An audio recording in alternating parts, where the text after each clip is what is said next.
Welcome to I Love My HBCU ?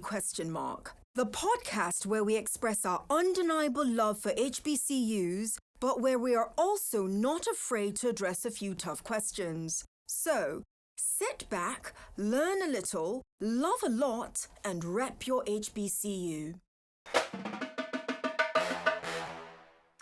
All right. If you're joining us today, which I bet you are, it's Tosin Richard. I love my HBCU ? I've called him pretty handsome and I saw him blush like for 0.5 seconds and I said it. But I have GW with me. I'm calling him George. George, how are you? I'm doing well. I'm living somebody's dream. How are you doing?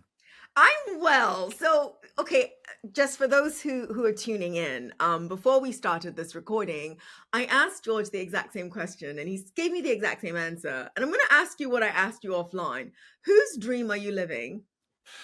I always joke I'm not living a nightmare, but I always say it's somebody because I don't know what my dream is. I live my life, so I say I'm living somebody else's. But as long as I wake up, stand up, and speak up that day, that I consider it a good day. I love it. I love it. So, full disclosure, I did not know who George was until one day. I mean, most people who know me know that I am active in the HBCU space. I also happen to be a professor and administrator at an HBCU in the Northeast, in Maryland specifically. So I see a lot of HBCU content.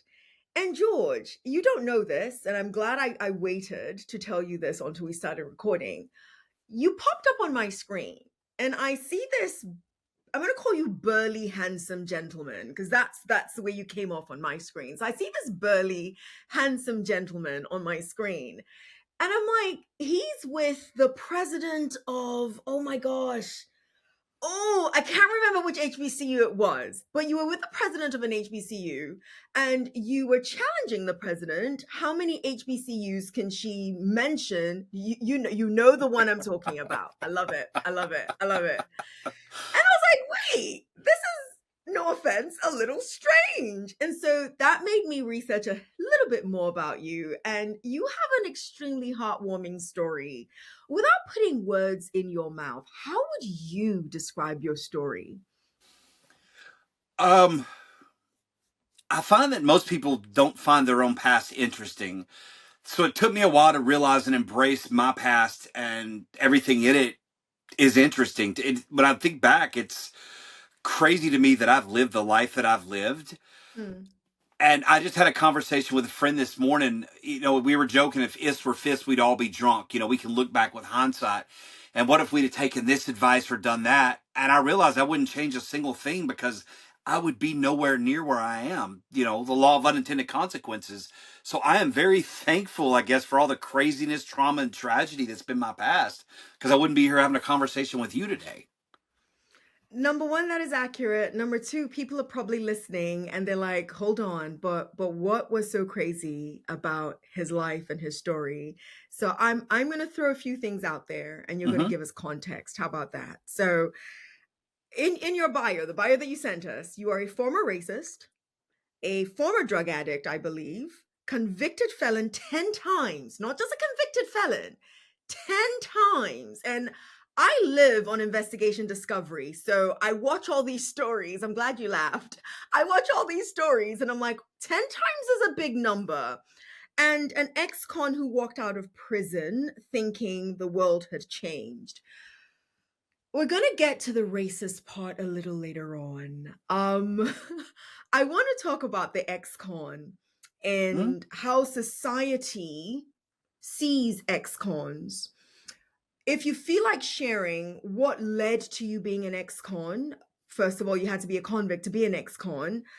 Father Lord in heaven, it was 10 times. My guess it is drug related, but I'm going to let you tell us the story. And what kind of world does somebody like you expect to walk into when you've done your time and you're stepping out into the world? March 2001, which is 23 years ago. I'm going to tell you to remember that date because I'm going to circle back to it at a later point in the conversation that you want to talk about. Um, I had had surgery. I mean, I got addicted to pain pills due to some circumstances. Like I said, I'll explain later, but how that led. But I had a massive opiate addiction to hydrocodone, and I could always afford it up until about 2010. And I remember I was in a relationship and we were broke. We had rent coming up. Everybody was hurting for money back in 2009 or 10. And I saw an opportunity to violate my own moral code and integrity and steal some jewelry. And I did it, and I was able to pay all our bills. And I'm like, I put that on a shelf, and like that's a one time deal, desperation. I rationalized it. But then we got in trouble again, right? And then I'm having trouble buying my pills, so I catch this ridiculous plan to start robbing houses during the day, posing as a realtor. And I went on a crime spree, and I needed to be stopped, and I was. And I was sentenced to 13 years in prison. My first time in trouble. I went down at age 39 is when I entered prison, which is far different than a 19-year-old's experience. And I went in, and the short version is I was a minority in prison for that brief moment in my life, and I didn't like it. I did not like being a minority, Mm. you know? And that's when I started to realize you hear the word privilege thrown around and how white people hate it, but I began to see what they meant by my privilege. Not that I was born into something or anything else. It's just perception based on the color of my skin affords me nuances in life that it does not other people. And I'm using the word nuance because I'm trying to find a middle of the road, because if you're on the oppressive side of that, it's way bigger than nuance. But if you're on the oppressor side, it's just minor. So I'm using that language to cover everything. But I started to notice these nuances were significant. And again, I thought the world had changed somehow because I came out a felon and the world looks at me differently. And I got to hear a lot of stories about what convicted felons go through in the world, trying to find a place to rent or a job, anything. And I will say, I've never had a problem finding a job except Amazon.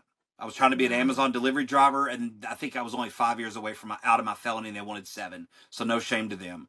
But outside of that, I've been able to talk my way into any job. And here's my secret sauce. This is how I do it. We can't hire you because you're a convicted felon. I'm like, really? Man, that sucks. Why don't you think the judge gave me a life sentence? And that person will look at me like, well, I don't know. I go, so why are you? I paid my debt to society. Got hired every time. Wow. Yeah, Wow. kind of work. Wow. Plus, I don't look like I have 10 felonies. I mean, Wow. that's part of it. There's a whole lot going on in my head. Hence that silent and wow that comes at the end of it. I'm going to start with the very first thing that went through my head. And it is, granted, we're recording this episode.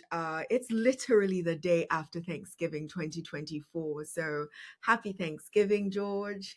Happy Turkey Um, Day. Thank you. But we won't hear this episode. Those who hear this episode will be like, gosh, Tosin, it's March or February of 2025.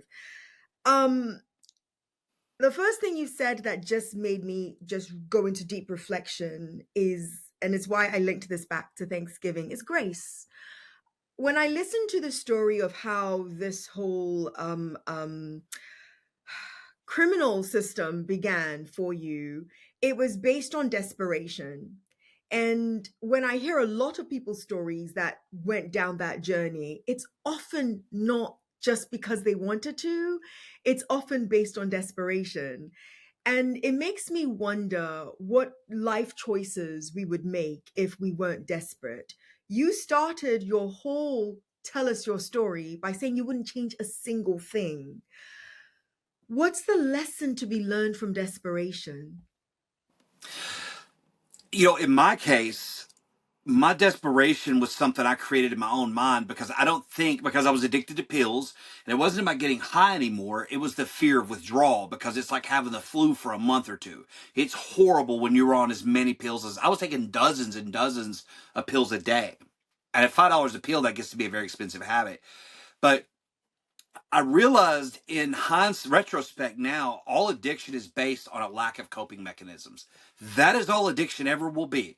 If you drink socially to be more likable, or just to relax, or you need a few drinks, or you shop for the dopamine hit, or you're addicted to food, you eat when you're upset or you're happy, or you're taking pills like I did to numb myself from all the trauma and just stuff in my mind, again, not knowing how to cope. And pills took me out of my head, and I loved not being in my own head for a decade.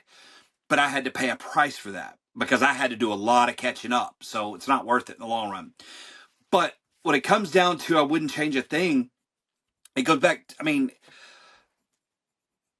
Yes, it was desperation because I don't think I was willing to do what it took to dig myself out of the hole or to come clean or ask for help or all the things that a real man or person should know to do. I was taught to do. I didn't do that for fear, for insecurity, for ignorance, for arrogance, ego. There's a number of reasons. But I guess that I was more desperate to survive committing crimes than I was to face my own shortcomings and failures as a man. And it I cost me appreciate everything. that. I appreciate that. I appreciate that. You're on I Love My HBCU question mark. We're going to talk about your relationship with HBCUs in a hot second. But before we do, I always have this rapid fire segment that I throw at people. So I'm going to throw it at you as well. But instead of 60 seconds, you're a history guy. Again, you know more history than I do. So you better get this question right, by the way. Um, so I do 67 seconds instead of 60 seconds. Why do you think that is? In my mind, it's because you can monetize it on TikTok if it's longer than 60 seconds. No, that isn't. A, that isn't, but B, that's such a good answer. That is such a good answer, but that's not why. So, the most HBCUs were founded in 1867. So, as an homage to them, I do a rapid 67 seconds instead of a rapid 60 seconds. So, that's the only reason why. Okay, are you Okay. ready for my rapid fire? Absolutely. And yes, they've told me that the clock is on now. Okay, describe yourself in 3 words. Big, loyal, sweet. You said big, loyal, and sweet. I love it. Okay. If the 2024 presidential election cycle was a song, what song would it be for you? Who let the dogs out? Father, Lord in heaven, that's a good one. That is a good one. No one has said that one yet. That's a good one. George, you have a sweet relationship with HBCUs right now. If you were to attend an HBCU, which one would it be? You can't do this to me. There's a smile on his face. Because I haven't been to all of them yet. Right now, if I had put a gun to my head, I would be Morehouse, Dr. Ilya Davis philosophy class. Wow. Okay, that is so specific. What's your unpopular opinion? You've got history with them now. So what's your unpopular opinion about HBCUs? It depends on what community I'm talking to. If it's a black community, an unpopular opinion is there's more and more white kids are going to start attending these schools. They Let's don't. let's People don't let's like lead them. with that. Let's lead with that. That's your answer. Let's lead with that. And I want to get to that in a hot second, but let's lead to that. So they just told me that my time is up. However, I am still going to ask one more question. Uh, Most people that I talk to have a doomsday attitude about the next 4 years, depending on how they voted, I guess. But George, because I get a lot of positive messages when I look at your social media, give us, not just me, give the audience a positive message for the next 4 years, regardless of who's president. We cannot change certain things about the next 4 years, but we can find good and we can find positive in any situation. It might have been easier to accomplish had things been different. It might not have been, but we like logic says it might be. However, even with all the craziness we're about to go through, there is opportunity. We can find a place, we can find a way to manipulate or work the system in front of us to extract the benefits that we need from it and make everybody like it. There's always opportunity when there's rough waters ahead. There's always opportunity when there's rough waters ahead. That quote George and say, quote White George in saying that there's always opportunity with rough waters ahead. Do you know what? George, the rapid. If there was Go rough ahead. seas, do you know what job I'd want? If there's rough seas ahead, do you know the opportunity I see? I'd be selling Go ahead. seasick pills. I'd be selling seasick pills I love it. I love it. and towels. Seasick pills, and I do not like sea. I do not like the sea, so I would be a customer. I do not like the sea, and I mean that. I give me land, Air sometimes, C, no, thank you. I'm good. I'm really good. George, in your bio, and I read part of it earlier on to the audience, you were a racist. And here we are having a lovely conversation, I would say. And before this lovely conversation, I have shared with everyone that one of the reasons why I wanted you on is your content on social media. You are on a journey to visit every HBCU in the nation, if I'm not mistaken, and you're going to tell us why in a hot second. Why that mission? But before you tell us why the mission, help me understand how someone like you becomes a racist and then doesn't overturn that until you're in your fourth decade in life. Help me understand that. I was born into a world where racist ideologies were very accepted, and it's in the form of prejudice, bias, and stereotype. More the kind of closeted kind, not the screaming at people, idiots like you see on social media or TV. It wasn't that at all. It was, again, it goes back to a coping mechanism and an accountability thing. I call it ignorant arrogance and accountability. I, you know, I was taught we would make jokes. You'd see a black family crossing the street, and an adult would go, "Hey, there's 100 points." Now I have my black friends who tell me y'all do that about white people too, so it's kind of funny. But as a kid, you're being desensitized to the value of a human life that looks different than you. Now, and with age and perspective, I'm looking back and understanding that, even though I know it was just a simple joke, people say, "Get over it, it's a joke," but it still minimized the value, again, of somebody I was taught to think less than me. And I'll use this example a lot. Let's say I hadn't mowed my yard all summer and I got 4 cars on cinder blocks in my yard, right? But you and your family move in. Well, I'm complaining to all the neighbors that you are the reason I have low property value because I don't want to look in my mirror and admit I'm white trash. So it is easier to blame people I've never met and have no accountability to for everything. It is a seductive and sexy way of thinking when you're weak-minded, when your character is rotten. It's wonderful. And you get peer pressure when your social groups think the same way and you're making these jokes, but you're accepted. And we all want to be accepted in something. Even look at MAGA. People want to be accepted at anything, right? And so it's very hard to break out of that too. Because you're only taught one way to think, right?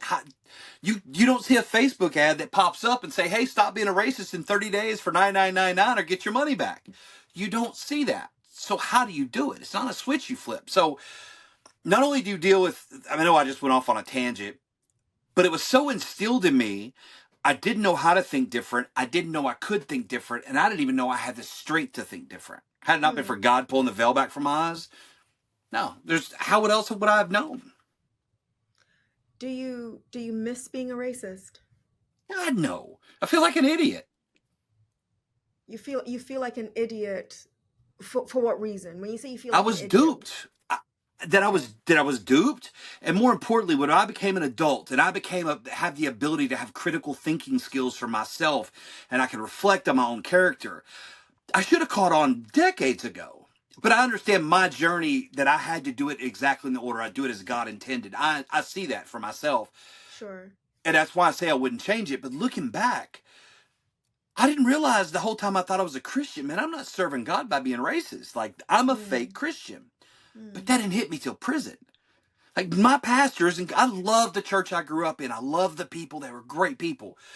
And it wasn't like overtly racist in any way, but no pastor has ever told me you can't serve God and be racist. It's just not talked about in the Southern Baptist Church in Arkansas. So again, I was taught it. I didn't know how to give it up. It wasn't seductive. I would rather tell you 1,000 times over that I'm wrong than to lie to myself and you about being wrong. Like I embrace being wrong. It's okay if I'm wrong, as long as I'm willing to own up to it. So that's why. I mean, I just know I would never want to go back. as I listen to you, and you've said twice now that it was never overt, right? And as a black woman, I am a black woman. For those who are not listening, sorry, for those who are not watching and only listening, I'm absolutely a black woman. Very, very dark, by the way. Um, You have awesome hair, by the way. Thank you. It's not mine, but thank you. Wow. Oh my gosh, I bought it. So yes, it's mine that way. As I listen to you as a black woman who lives in the United States of America, and I've heard you say twice now in our conversation that it was never ever overt. It makes me wonder. I can't help but wonder, and I know I won't be the only one wondering this. How should I, and I'm not asking you to answer for me, but I do want your perspective on this. How should I reason with my white colleagues and counterpart who, when things that I might see, I could be wrong, but things that I might see as racist, they just tell me that's their preference? And then I have the question mark in my head, does this make that person racist or not? That's one part of the question. And then the other part of the question is, there are a lot of white Georges walking the earth, right? That I'm sure I converse with, I engage with, and I'm saying white George, racist white George, not the current white George. And because it's what they grew up in, because it's just how their environment was, they don't often see themselves as racist.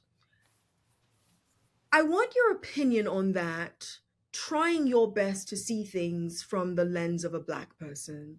Is do you get my question?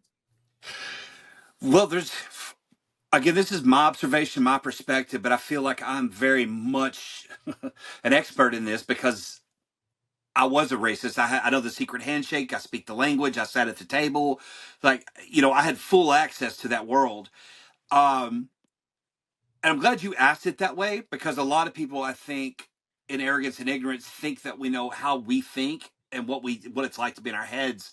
That's something I'm wanting to change. That more people like me will speak up. But having said that, there are degrees of racism and how I would break it down in my mind. Okay, and we're gonna start at the very bottom with you. Just got kind of ignorant people, right? Mm. Ignorant, and they're willfully ignorant, and that kind of bleeds into tone deafness. Now, the tone deaf group is the biggest part of people you're going to deal with. They're good, decent people, but they're tone deaf and they don't prioritize respecting other cultures. That's not important for them to learn them or anything. And I was that way. Completely understand it. So you got tone deaf, but then you kind of get into that subversive racism, which is where I was, where I could see a name like Shanika. And that, by the way, that's one of the most beautiful names in the world to me now. And there's a reason for it because I met a Shanika who was my guardian angel in prison at work release. But I couldn't call her Shanika because of the stereotypes and jokes in my head, like Shanae on Martin, Shaniqua. Like these things were so deeply embedded that I could not call her Shanika. I called her Miss Nickelberry. And if you ever see this, Miss Nickelberry, I love you. And she's half Cherokee and half black. I just half Native. I'm pretty sure it's Cherokee. Very tall, and her bark is 1,000 times worse than her. I mean, her bite's 1,000 times worse than her bark. Inmates were fearful of her, but she was a sweetheart. But she humanized a name that was a joke to me. Got But it. in that single name, did I learn to appreciate people's names for whatever they may be? There's a history there. That name has meaning to somebody, and who am I to make fun of it, right? So that's kind of where I fit into. Sorry, I just went off again. That's No, that you kind of didn't. subversive racism that I had. Mine was full of prejudice, bias, stereotypes. Here's the thing: stereotypes exist for a reason. They're just a shortcut in our Absolutely. brain, and they're usually rooted in some sort of truth. But I started to realize how much of that truth was actually propagandized. Hmm. It wasn't Hmm. always the real truth. Like when I talk about how Black Americans say Cadillac, that's a roundabout way of telling white people now you understand why Black Americans have a love affair with Cadillac. The car wouldn't exist Yeah. without them. Pepsi, the same way. Black America saved Pepsi after World War II, and now Pepsi's twice as big as Coke. There's a whole story there. And so when you talk about how you talk to white people, we don't like to be spoke to head on. The R word, Hmm. reparations, whoo, Lordy, that word is burned. White America will never accept the R word. Okay? I That, agree. that's a that's a bad marketing plan. Me personally, I think our government and our tax dollars should make an historical investment into the HBCU and Black American communities, infrastructure, schools, a whole lot. We make an investment because we can show that our return on investment of that said investment would be massive. And white people love capitalism. They like historical investments. They want to be on the front end of something like this. We just repackage it for what it's meant to be the Yeah. whole time. It's not a gift. But also like DEI, you see how that word has been so perverted, right? It has been ruined. DEI is simply a thought process to get people to be more open to what's in front of them. And it's meant to be equitable, that we all get the chance to be at the same starting line, not the same finish. And inclusivity Yes. means we just want people different than us. It's just a, but it's been so perverted and bastardized that it now becomes a job requirement. Like they just, so we have to find a way to market it differently. Wow. That's, I was on my Thank soapbox. you. No, no. So Oh, I love your soapboxes, by the way. So you'll notice me just get quiet. I'm listening to every word. I love the soapboxes, and they're not on tangents. They're all related to every single thing you're saying. I was just about, after you spoke of racism, I was just about reparations, my apologies, and white people not being accepting of that word. I was about to throw DEI at you, and you went there. So you're not going off on a tangent. I've said similar to what you just stated, because I have friends who work in the DEI space. And for those who don't know what DEI is today, we're talking diversity, equity, and inclusion. Some asked add A at the end, accessibility. Um, I think it's been bastardized. I could not agree more with you. And I think for it to work, because the work behind DEI is important, the phraseology, I just think it works against us right now more than mm-hmm, anything else. And to mm-hmm. me, why don't we focus on what the goal is and repackage it in a way that will be, I hate to put it this way, but accepting or accepted, so that it's not this, we're going to still put up the fight that it can't happen. Because people are focusing, white people are focusing, like reparations, on the terms as opposed to the ideology that's behind it. The same white people that don't want DEI, no offense, I see you married to people who are not white. I see you engaging with people who are not white. So I know it's not that you're against things that are non-white. It's that I don't know what it is. I think maybe you're threatened by something. I have absolutely no clue what it is, but I see you're not bad people. You want people to have access, but the wording DEI has become such a weapon, and I don't understand why it's a weapon. I really don't. That's the opponents of DEI were brilliant in how they completely turned that around and Yeah, used it against it. It was just brilliant marketing. You watch yeah. the presidential election, you watched one side, no matter how crazy it was, they knew their base, they knew how to bring in people, Oh, and they knew absolutely. how to just use hyperbole to create hysteria. They played 4D chess while we were playing checkers over here, and I it worked. agree.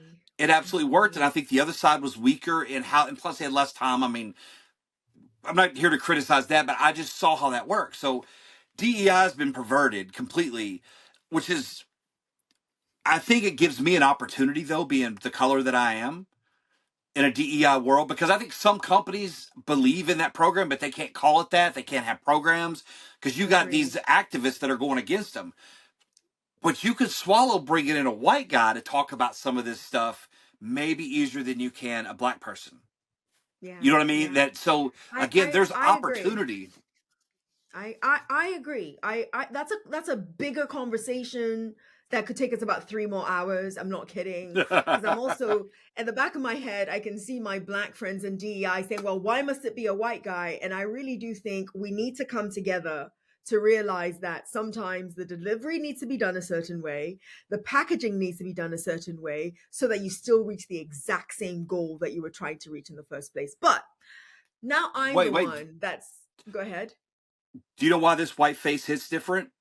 Why does that Because white face hit I different? look like the enemy. I look like You do. somebody be against it. I look the role. I used to fit the role, but I'm a wolf in sheep's clothing. When you think about that, to I white agree. people, I would they say don't you're realize it. I look like one of a sheep, but that you're yeah. I get it. I get it. George, I said I was going to get back to this, and I'm coming back to it now. You are no longer a racist, and I'm mm-mm. grateful for that, and I think a whole lot of us are grateful for that, because I do not see the benefits of racism on either side. I just don't see it. What led to the turnaround? I hear there's a splinter in the finger story there, and I don't see how those two things are connected. So tell us the story. How did Okay. White George Okay. I I see think I you got it rolling up up there. your sleeve. Okay. Yeah. 2001, I got a splinter in this finger right here, the middle finger. I'm putting all my fingers up so we don't misconfuse it. But right there in that finger, I got a splinter. And a few days later, my arm, and I have really big arms, my forearms swell up bigger than my bicep. And I was see on the camera, there's a huge scar right there, right? Yes. That splinter had bacteria on it, and my arm got infected severely. So I'm going to the doctor, and they're giving me tons of antibiotics and pain pills. And I ended up having to go to the hospital to have emergency surgery with a orthopedic surgeon, because if it got in my bone, I would have taken my arm off at the shoulder. So I wake up and I have to wear this pump on my arm for months, 24/7, sleep with it, walk around work, pump the infection out. They gave me tons and tons of hydrocodone pills, tons. And I took them religiously, 1 to 2 every 4 to 6 hours. It got to be 2 every 4 hours, but until they were all gone. Nobody would tell me what would happen, that I would have this addiction after those pills. And so back then, 20 years ago, 23 years ago, it's easy to get pills, dollar a Mm. piece. I was making 6 figures in the mortgage business, a radio business, and I could always afford my habit. And I liked what they did for me. I liked that they took me out of my head. They numbed me from just different things that happened to me in life. So long story short, I flowed along for years, right? And that drug addiction became my love of my life. I got addicted to the hustle of them. Anyway, like I said earlier, it led me to crime. I was breaking into houses, stealing jewelry to feed my habit. Where I actually got just as addicted to the crime I was committing just as much as it was the high from the pills. So this led me to getting sentenced to 13 years in prison.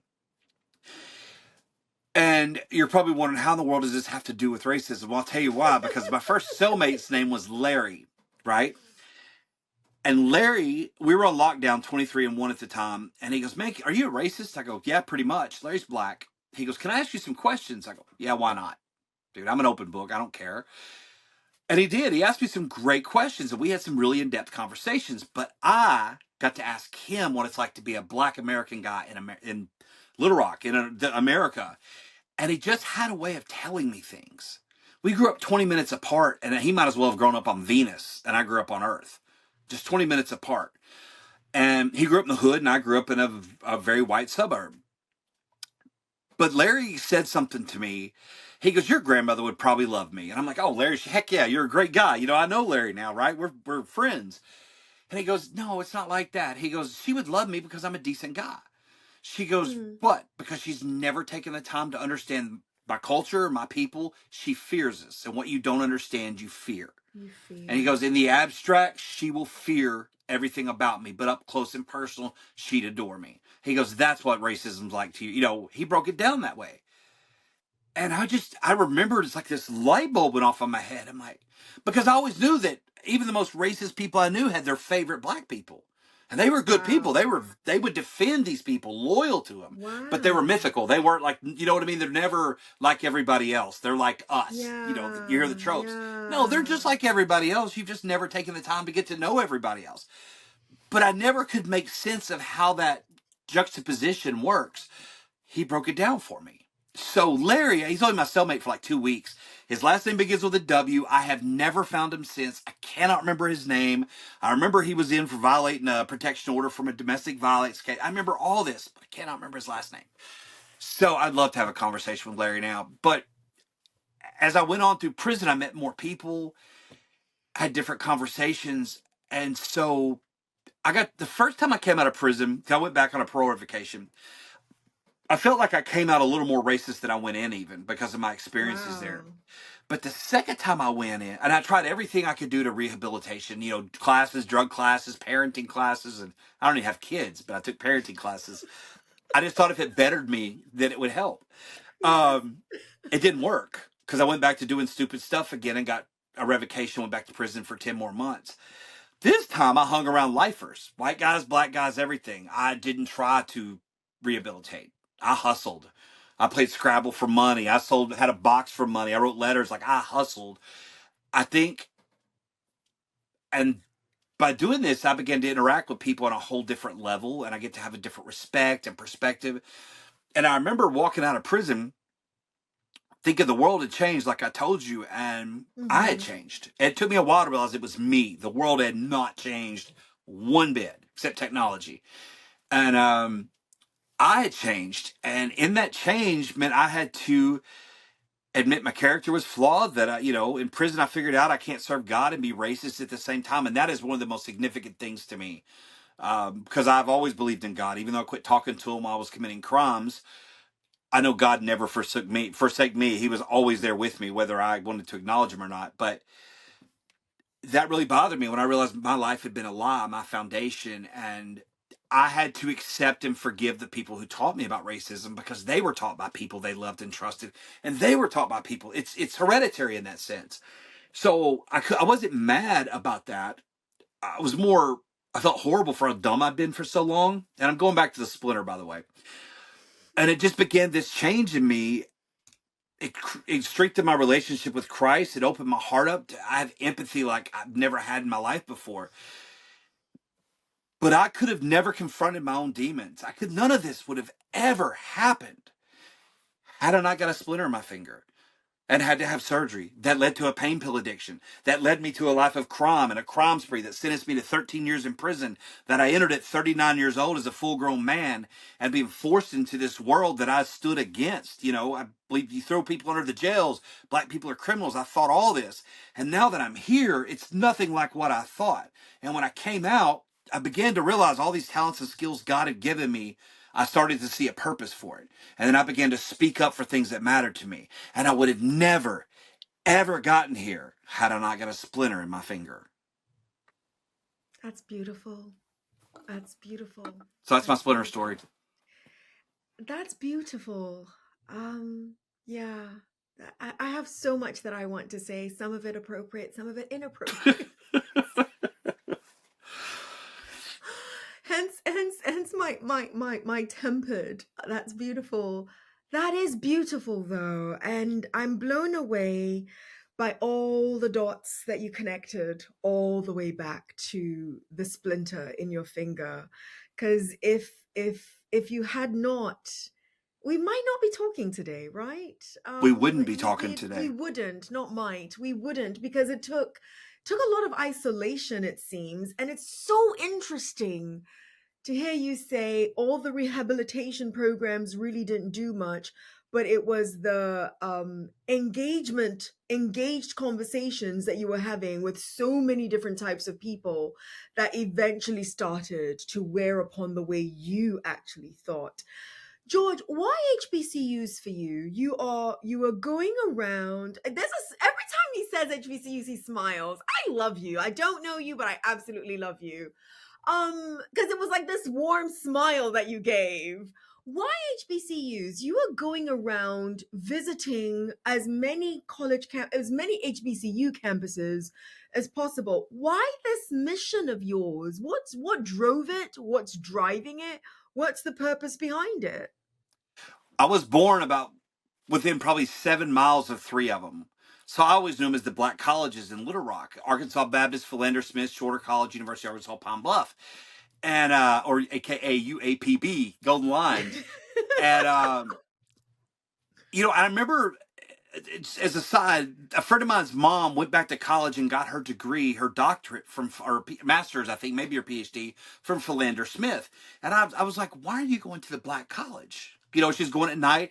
She goes, it's a good education. It's very inexpensive. It's small classes. I have access to my professors close to home. This is a middle-aged white lady. And I was like, it's not right. She had foster kids, like special needs of all different rates. Mm-hmm, So mm-hmm. she's a very open-minded lady. And I just remember that her telling me that. I'm like, oh, I didn't judge her. I filed it away. So anyway, I do a lot of research on Black American history. And historically, black colleges kept coming up in these stories a lot. And I started this rabbit hole, this web of things I could connect, and HBCUs were at the center of it. So I spent a couple of months researching historically black college universities, did a video on it, posted it on TikTok, and that thing raced up to 500,000 views within a couple of days. And I did not know how the internet would take a white guy speaking about HBCUs. Like, that's a little scary, but it was really good. I remember looking at the girl I was dating at the time. It was right before Memorial Day of 2023. I said, do you want to go see some campuses? She's like, okay, let's go. So I researched some, and I went to Wilberforce, Central State, Kentucky State, and Simmons College of Louisville. But Wilberforce was the first. And I remember stepping on the campus. There was nobody there. It was Memorial Day weekend. And I walked it with the knowledge that I had read and researched. And I felt this energy and connection standing on the campus, looking around with my heart just and mind racing with all this knowledge. And how do I want to tell this story? And in that moment, I knew what I was supposed to do.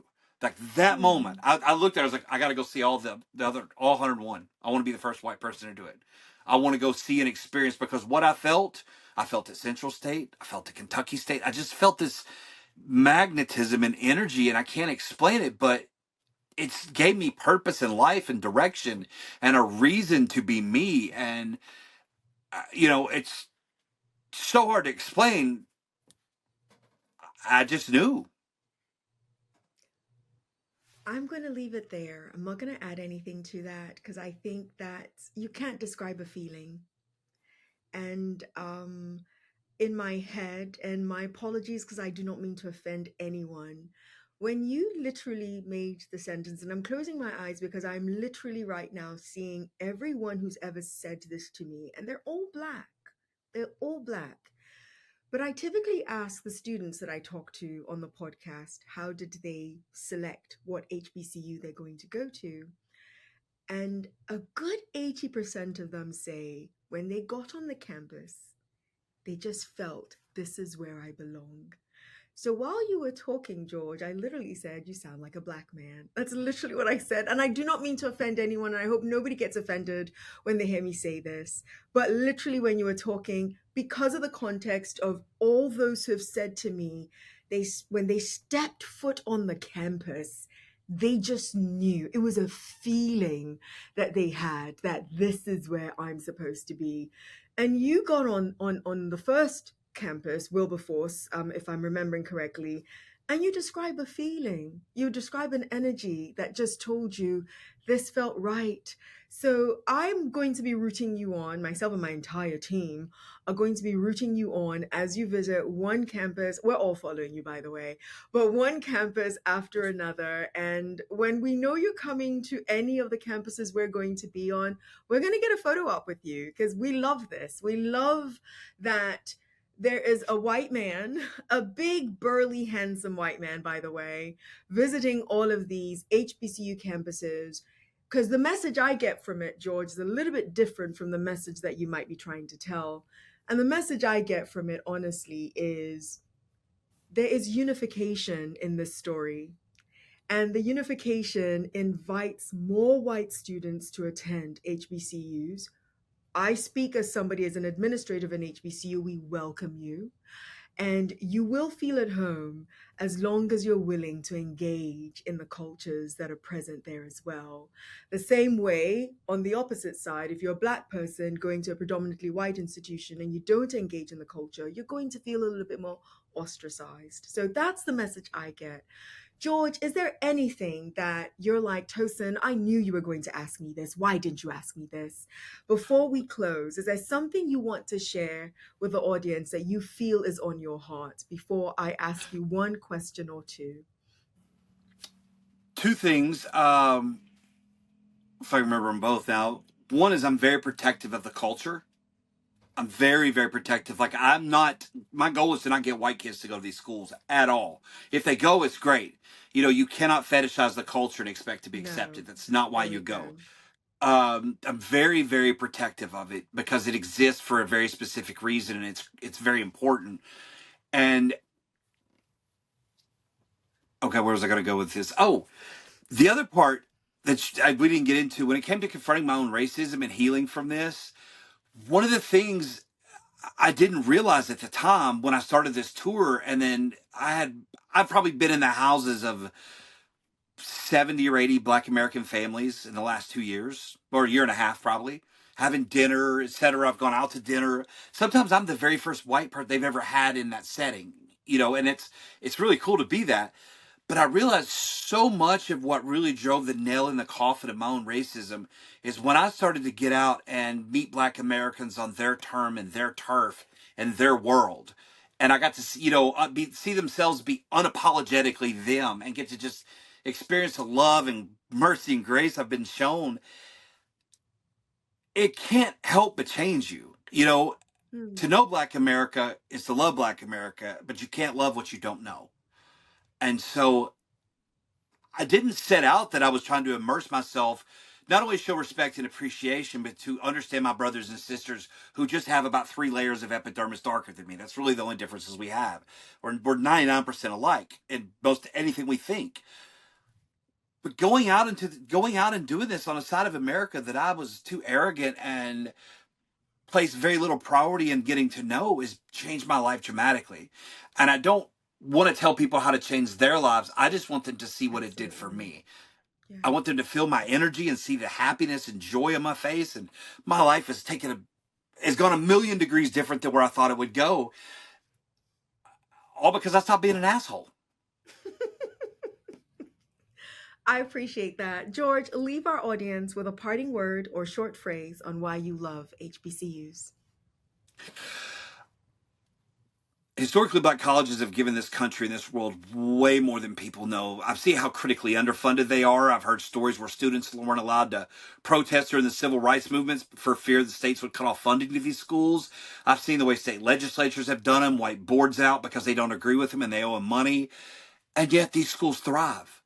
They thrive. And one of the things that baffles me about PWIs is they don't look at some of these schools and send delegates down to go, hey, what are you doing so well? How are you accomplishing so much on such meager funding? I mean, Harvard has a $50 billion endowment, and all 101 HBCUs have a $5 billion combined. There Come is no on. way Harvard University is worth more than 1,000 historically Black college universities. It ain't mathin'.